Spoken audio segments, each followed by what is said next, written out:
I would like to know when you're in that moment failing and you have to keep going, what do you say to yourself? What if?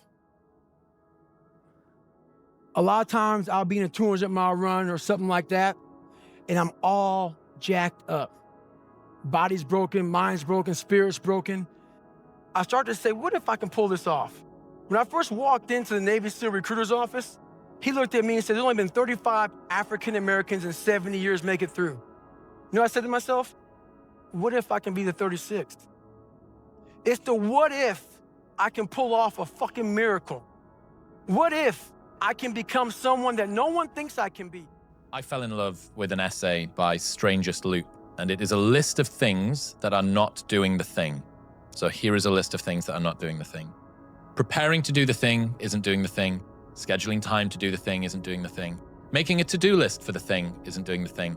Telling people you're going to do the thing isn't doing the thing. Messaging friends who may or may not be doing the thing isn't doing the thing. Writing a banger tweet about how you're going to do the thing isn't doing the thing. Hating on yourself for not doing the thing isn't doing the thing. Hating on other people who have done the thing isn't doing the thing. Hating on the obstacles in the way of you doing the thing isn't doing the thing. Fantasizing about all of the adoration you'll receive once you do the thing isn't doing the thing. Reading about how to do the thing isn't doing the thing. Reading about how other people did the thing isn't doing the thing. Reading this essay isn't doing the thing.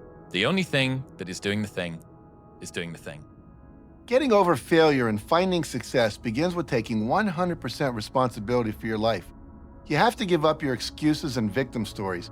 You have to drop all the reasons you can't succeed or haven't succeeded so far.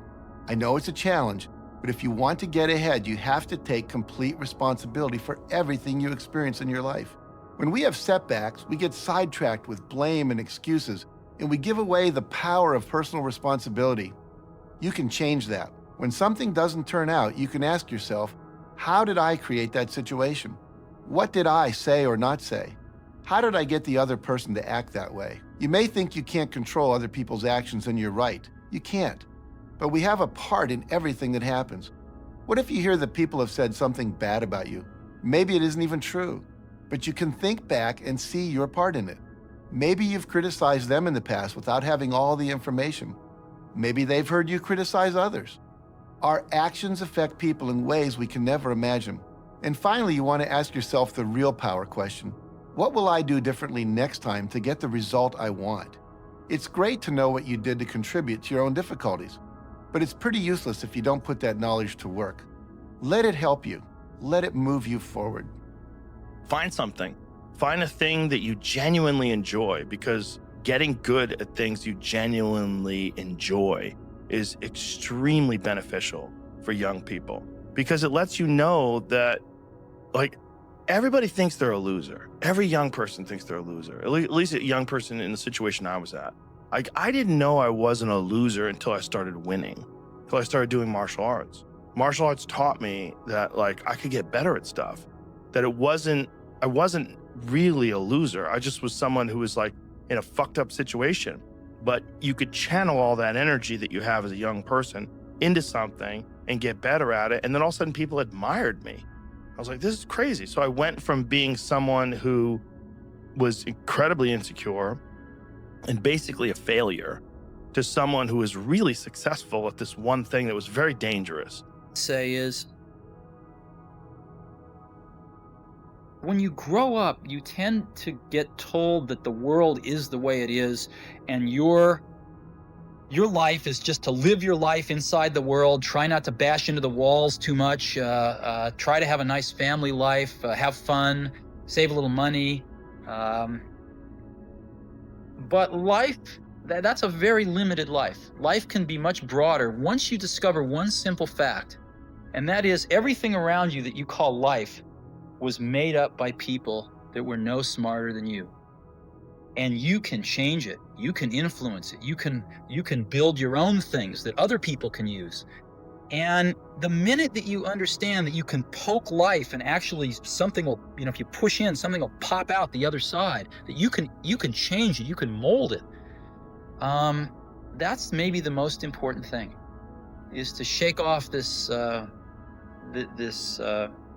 erroneous notion that life is is there and you're just going to live in it, versus embrace it, change it, improve it, make your mark upon it. I think that's very important. And however you learn that, once you learn it, you'll want to change life and make it better, because it's kind of messed up in a lot of ways. Once you learn that, you'll never be the same again.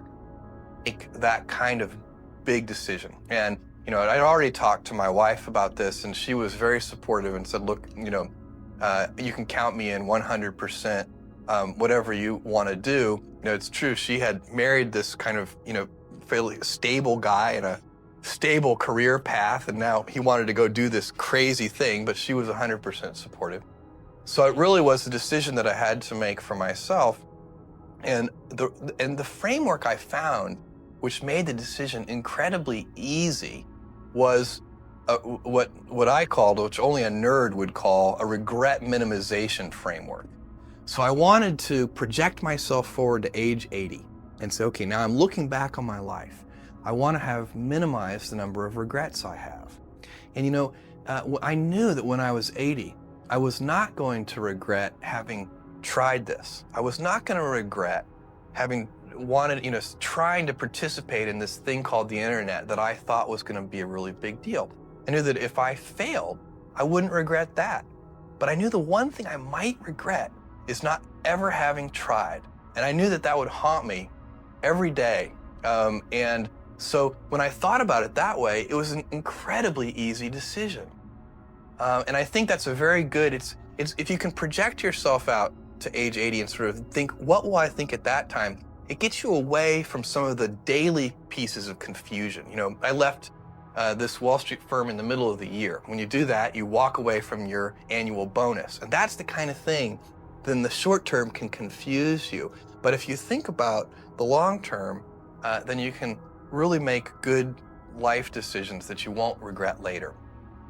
After watching that film, I come to understand if I could work that hard every day,